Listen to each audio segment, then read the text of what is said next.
Okay, good evening. This is Maria Luis Montreal, and this is the end of semester interview for Music 137, Music as a Business under Professor Laronga in Los Angeles Community College. Our guest is a music and television producer, multi-instrumentalist, a very well-known smooth jazz recording artist with 3 #1 hits, 10 top 10 records, okay, and selling over 10 million albums. So no hesitation that we are in front of an impressive resume. What an impressive curriculum, and we are in front of a living legend. So let me introduce Mr. SHAUN LABELLE. Sir, thank you very much for sharing your time for me and for Los Angeles Community College. My pleasure to be with you, Maria. Thank you. Okay, our first question would be, could you briefly tell us about your path and how you got where you are right now? Yeah, it wasn't really an accident. I grew up in a very talented music television family. My father is a living, well, he's a legendary, he's an icon, living legend. Obviously, growing up under his tutelage, and my older brother was also a jazz piano player. My mom was a jazz singer. Everybody was very active in the industry. It was obvious where I was going to end up. At age 5, apparently I was banging on my high chair, banging drums, and in time to the music, as they told me back then. I guess I had a good groove for a young child. So it just really became very clearly apparent at school. All my aptitude tests, everything was music. But it was also acting as well, because my father was a legendary television producer. Yes. So he started using me in national television commercials when I was 9 years old. So I was literally flying from our Minneapolis home to Los Angeles to act in TV commercials, a lot of toy commercials. And so obviously I learned a lot about the television side at a young age. I was exposed to a little bit of everything, both the music and television. So for me, it was really a love for everything. I always used to imitate voices. When I was a kid of commercials, my father always said, "You're going to end up doing voiceovers." And of course I laughed. I mean, I never envisioned that I would end up where I am. And quite frankly, everything that he said was going to happen ended up happening, which is really crazy. Yes. But through school, I started playing professionally and doing gigs, playing jazz clubs. Yes. And doing our casuals, as we call them, which would be weddings, parties, playing and performing, and waking up the next morning and going to school. So I mean, I had a very interesting childhood, just being exposed to music at a young age and being able to perform in clubs at a young age. And it really kind of set me up to where I ended up going and where I ended up evolving. No hesitation. The entertainment industry is Mr. LABELLE's natural element. Yeah, exactly. So, out of high school, my first gig, I didn't necessarily take the college direction right away, like my older brothers did. And my thought process was, I thought about it briefly about going to college and looked into it, but it was really an education growing up in my house. So it's kind of like, what am I going to learn in school at that point? That I didn't already know. Yes. I was already a professional musician. I was already playing with the best musicians in Minneapolis. I was already well known in all the really elite circles musically. And I started playing with the biggest artists in town. So I just kind of dove into the music thing, which was a little bit of a risk, because quite honestly, at that time, Minneapolis was just starting to get recognized because of Prince. So Yes. Obviously my father on the television side, that was a different story. But on the music side, Minneapolis was flyover country. And nobody really thought about Minneapolis. But Minneapolis really had some really talented musicians. The advertising scene was quite heavy, which my father, of course, was entrenched in. But the music scene was still relatively small. But Yes. locally there was a lot happening, but not internationally or exposed the way it became, because Minneapolis obviously blew up through Prince, Jimmy Jam, Terry Lewis, and so many other things. But I started gigging with all of these people. So I started working with literally everybody who came out of Minneapolis in the 80s. who had a hit record I pretty much played with. That's no exaggeration. It was really crazy. And I started getting heavily into songwriting and realized that if I really wanted to make some money in this industry, it was predicated on writing hit songs. And so I got very, very serious about writing. And so when I wasn't gigging clubs at night, during the day I was starting to amass a studio with gear and build up a studio full of a lot of keyboards and synthesizers and drum machines, and started just writing. And my focus was, I was really determined to have a hit record. And it started to come to fruition. My first song that I ever had recorded was by a very, very, very, very famous group called the Jets, who were signed to MCA Records. The Jets, of course, went on to sell millions and millions and millions of records. So they're one of the most successful pop groups out of the Midwest, out of Minneapolis, that were signed. I think they were signed under Irving Azoff, I can't remember, but tremendous. And I ended up getting a song on one of their albums, which obviously was the springboard that got me signed to Warner Chappell Music, which is Warner Brothers publishing company, as a staff songwriter. So for me, that was a tremendous achievement. Just prior to that, I was picked by Andre Simone, who was Prince's original bass player, to be the bass player for Grammy Award recording artist Jody Watley. So I did her world tour in 1989. We literally went on a tour all over the world and played Japan, and it was really, I mean, at that time, Jody was, one of the biggest things in the country. She won Best New Artist at the Grammys that year, and we were playing, sold out venues and arenas all over the world. So that was really tremendous. And so when I got off the road, the Jets song started to blow up. And ironically, one of the gals who I had knocked on her door at Warner Brothers Music Publishing was backstage at the concert in LA and said, "Hey, when you get off the road, give me a call. I'd like to talk to you about your publishing." So that was sort of the impetus to what set that off, which got me signed to my very first publishing deal, which was absolutely amazing. It was a dream. I was able to write songs and for all the major artists in the country, work with the best writers in the world, and that sort of set the stage to what ended up taking off from there. Obviously, from that deal, I ended up being signed by a guy named Robin Godfrey Cass, who was heading up at that time Warner Brothers Music in London. So he brought me over to London to record with artists over there, because he felt they needed an injection of R&B in the London music scene, because their stuff was, British R&B was very different from American R&B. It sort of didn't have the same funk edge that we have here. And obviously with my Minneapolis background and the whole Prince sound, and they wanted an injection of that type of music. So they brought me over there and put me together with the head of A&R, a guy named Mickey D. Michael Davis, who was the head of WEA, Warner Brothers A&R, over in London. And he had just signed a 17-year-old girl who was brand new, who they discovered at a train station, a tube station in London. She was thinking she was getting on a train. Her name was Sholama. And nobody knew who she was. She was just a young little 17-year-old girl. Well, they brought me over to meet Mickey. And I played Mickey some of my songs, and he said, we're working on a new artist that we're developing, this young girl who's 17 years old named Sholama. Would you be interested in working on the project? And I said, sure. Well, I ended up writing 3 songs for her. They brought me over, and we recorded the songs. And little did I know at the time that this record was going to be Artist of the Year.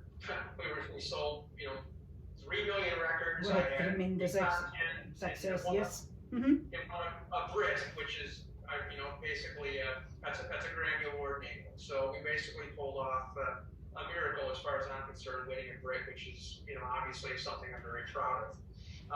Just prior to that, it was another interesting time in the recording business. My manager received a call from a guy named Richard Perry. And Richard Perry, of course, is a very famous producer who was dating Jane Fonda not too long ago. But his claim to fame was Rod Stewart. He did all the Rod Stewart records. He did the Pointer Sisters, all their biggest hits. Very, very, very famous producer. And the record that he was working on at that time in '92 happened to be Ray Charles. So he called my manager and said, "Hey, I hear you represent Shaun LaBelle. I really would like to use him. I've heard some really great things about him. I hear he's a great bass player. would he be interested in playing on a Ray Charles record? So my manager called me up and he said, "What are you doing?" And I said, "Oh, I just taking lunch. I don't know what I was doing at the time." He said, "Can you be ready in an hour and get over to the record plant? I got a session for you." And I said, "Oh, okay, sure. Who's it with?" He said, "Ray Charles." He said, "I'm leaving now." So I headed out the door and raced in my little car as fast as I could, got out to the studio, and Richard greeted me at the door, and I was shaking like a leaf because obviously this is, this is one of the greatest artists of all time. Yes, what an honor. Yes. And so Richard, we got done doing the song. I played the first track on bass, and he said, "Hey, you sound awesome." He said, "Hey, I want to play you some of the other tracks on the record that I'm working on. Would you give me your honest opinion and critique the project?" And I said, "Richard, you don't need me to critique your project. I'm sure it's fantastic." He said, No. I want you to critique it. I want you to listen to it and really give me your honest feedback if you feel it needs this, that, or the other. So I listened to it, and as soon as it got done, he said, "Well, now give me your honest feedback on this particular track." And so I started to rattle off my feelings of what I felt. And he's listening, he played me the next one, he's writing everything down, and he said, "Hold on 1 second." He reaches over to the phone, calls my manager up, and he says, "Gary, I just wanted to call and say, hey, thanks for sending Sean over. Fantastic." He said, I would like him to co-produce half the album with me."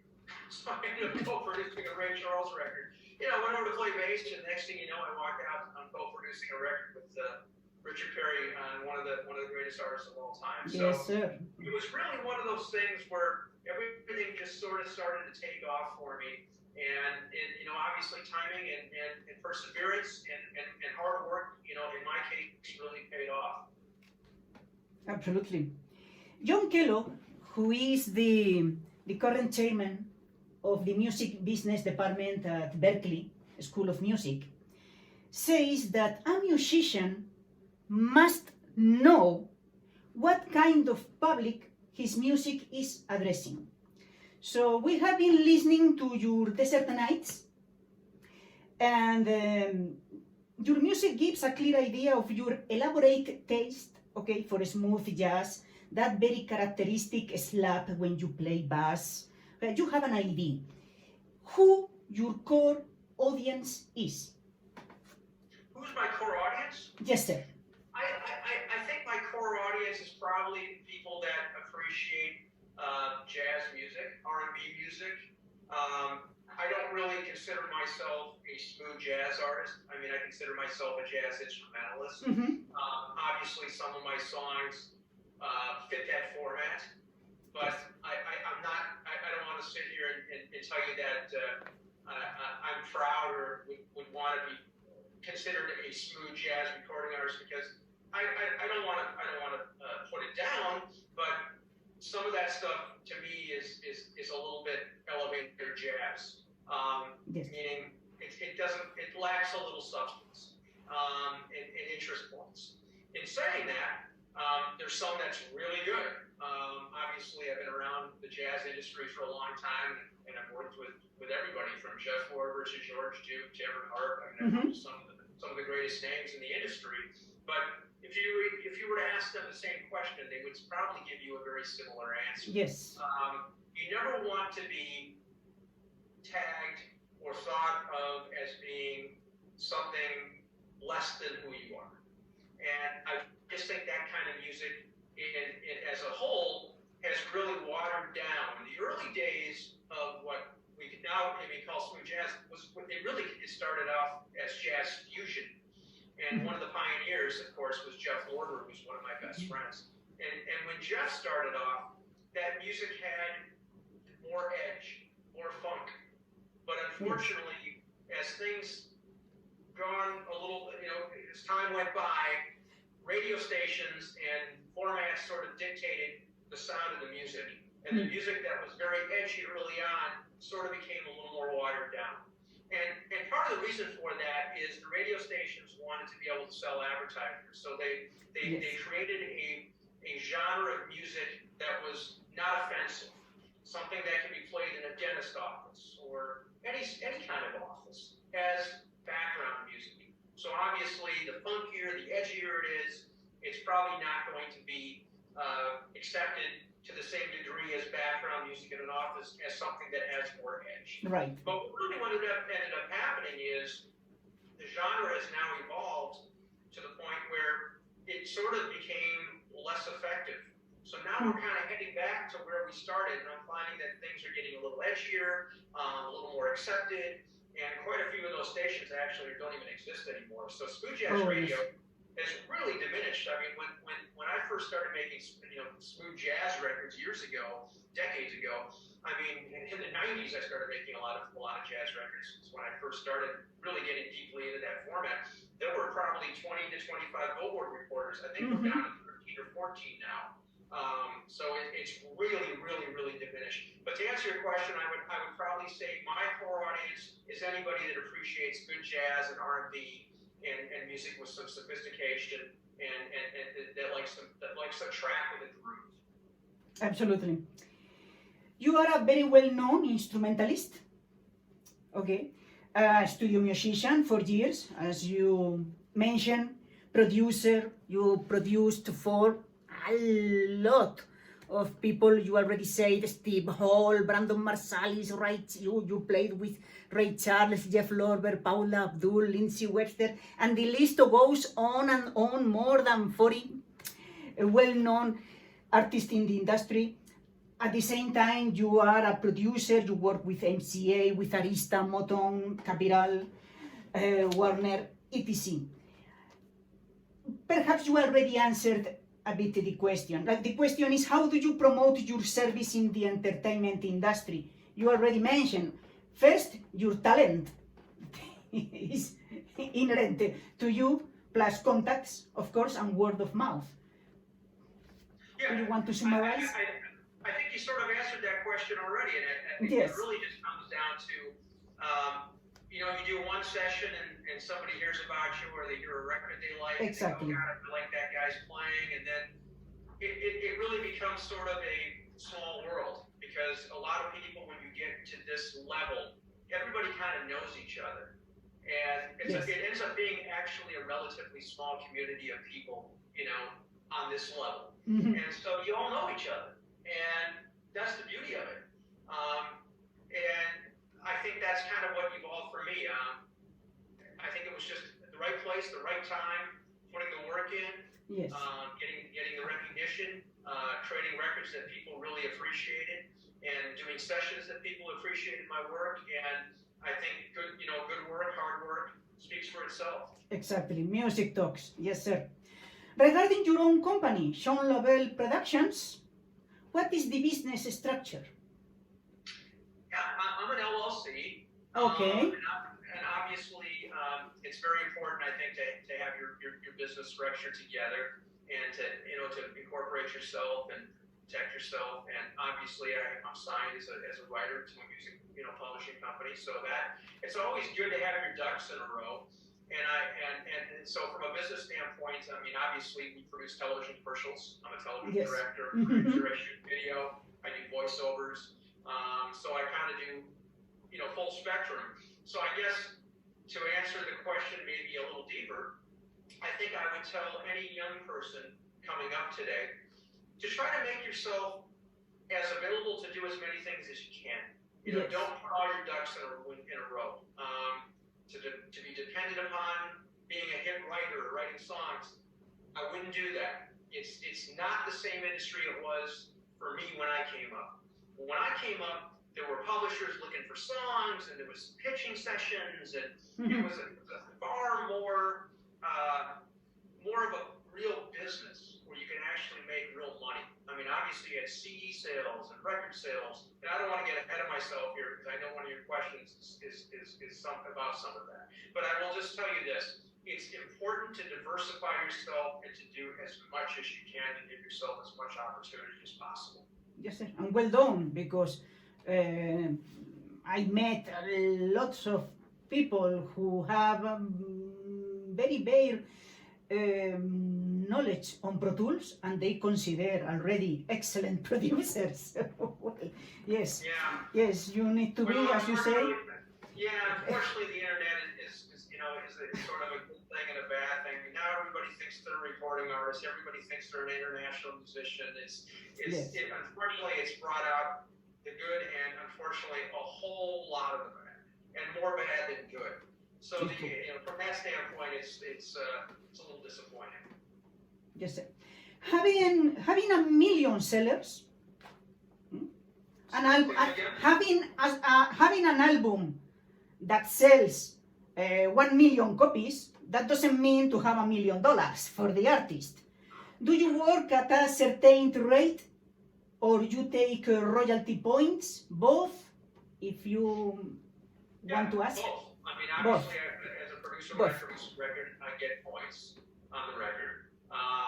Obviously, the royalty structure, everything's different depending on the album and how it's negotiated by my manager at the time on a given record. So royalty rate and structure is always different with every given project. You know, not one is the same. But there were so many different deals. But but as far as publishing administration, obviously I split my publishing with my publisher.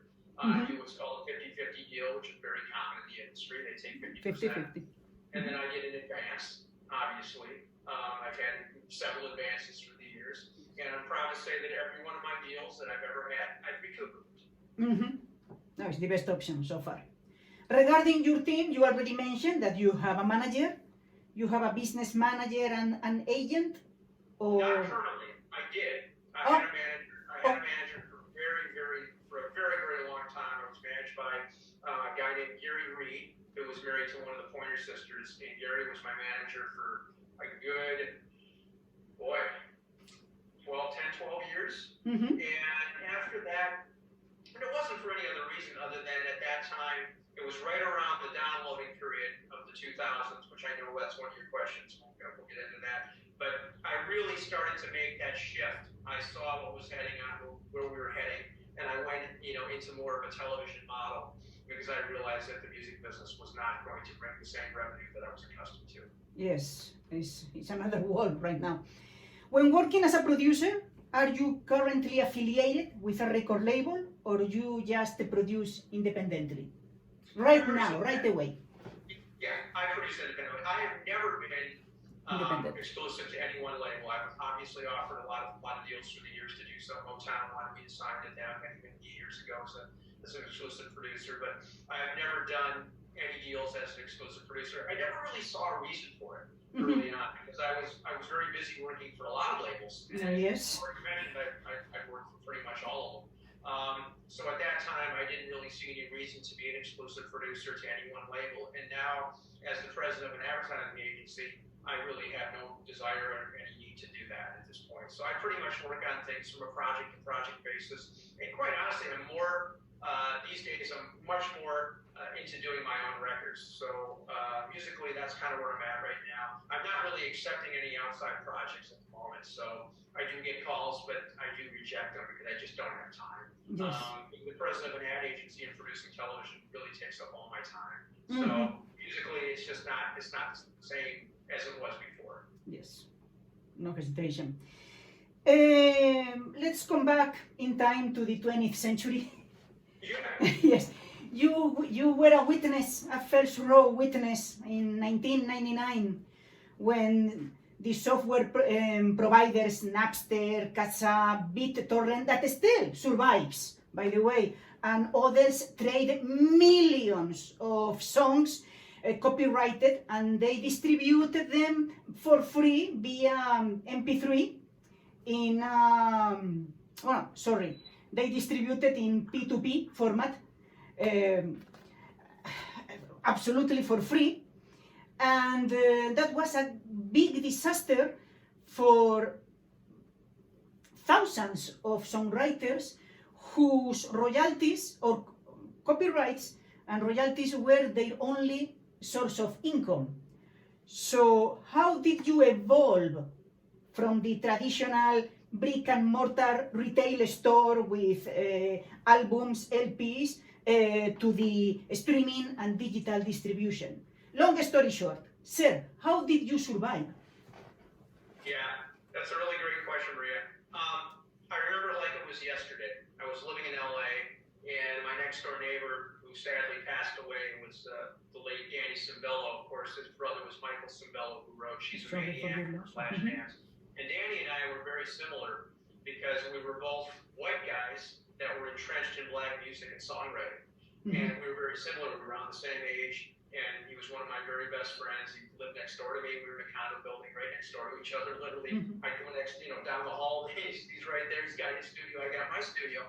And I remember he called me over, literally just the way you described, and said, I want to show you something. So I walked over, and he had sort of this horrified look on his face. He said, what I'm about to show you is going to change the way we work. He said, this is some life-changing stuff. And I didn't know what the hell he was talking about. Yeah. And he pulled up a website, and at that time, it's one that you didn't mention, which was one of the first. It was called LimeWire. And I remember seeing the line. And he pulled it up, and I said, what is this? He said, this is file share.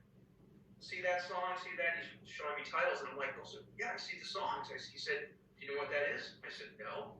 He said, people are grabbing this stuff for free. And I said, what? He said, yes. He said, we're seeing the end of our industry, of the way we've known it to this point. And I couldn't wrap my arms around this. And I remember I spent the rest of the evening at his place, and we were just takeout in, and I remember he's just showing me all this stuff, and and it's not just music, it's movies, and I'm seeing all kinds of stuff. Yes. And of course raunchy stuff and everything else. I mean, it was really just shocking what was going on. It was just anything entertainment related was right there for you to grab.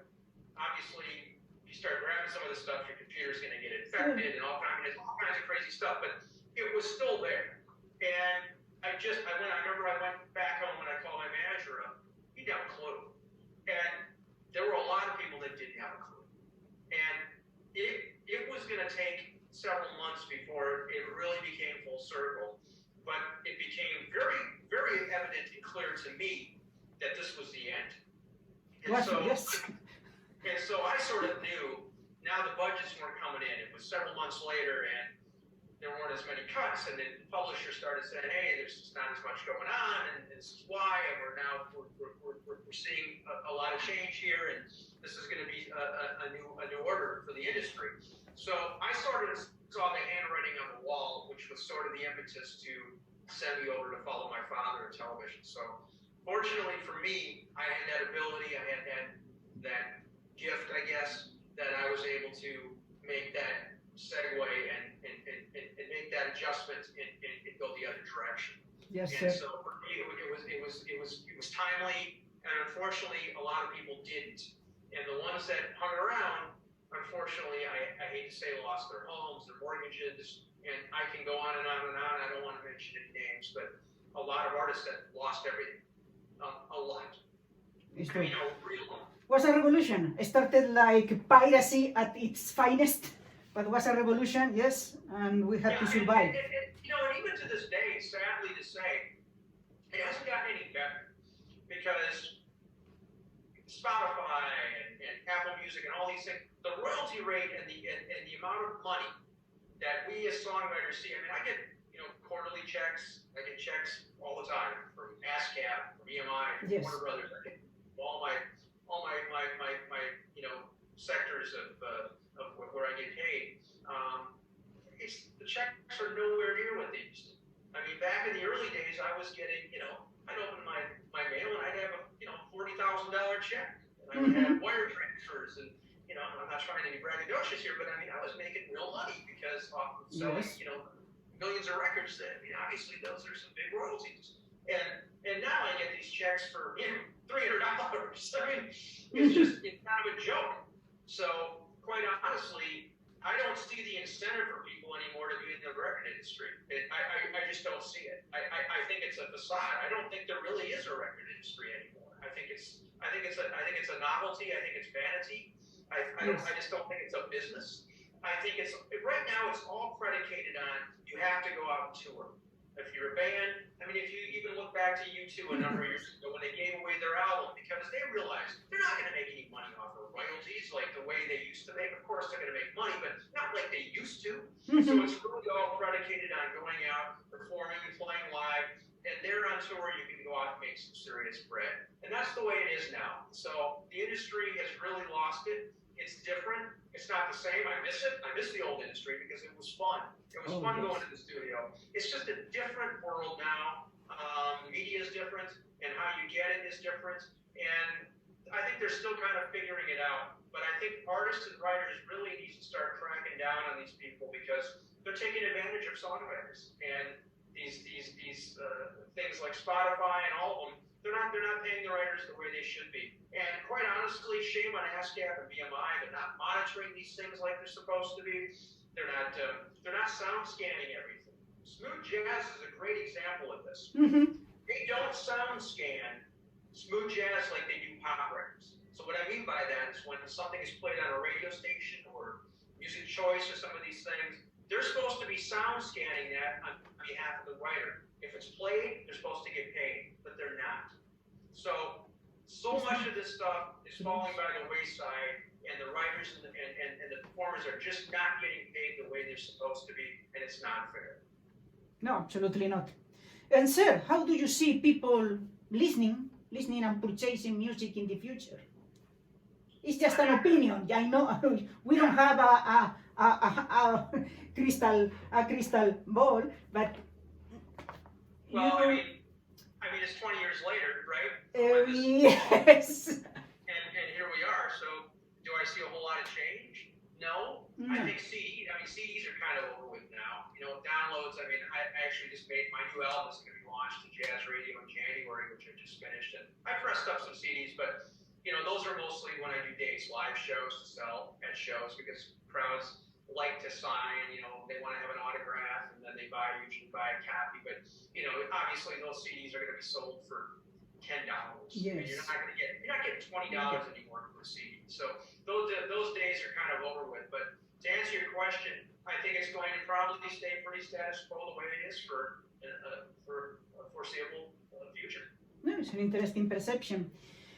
But lastly, we have to thank Mr. SHAUN LABELLE for sharing his time with us and sharing his experience.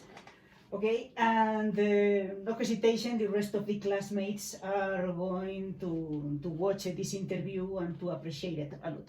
So in the name of myself, in the name of Professor Laronga and the Los Angeles Community College, we thank you for your time and for sharing your experiences, sir.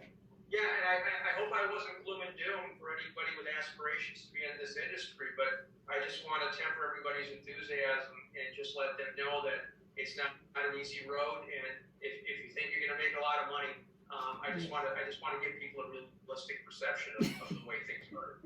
So, in other words, don't quit your day job.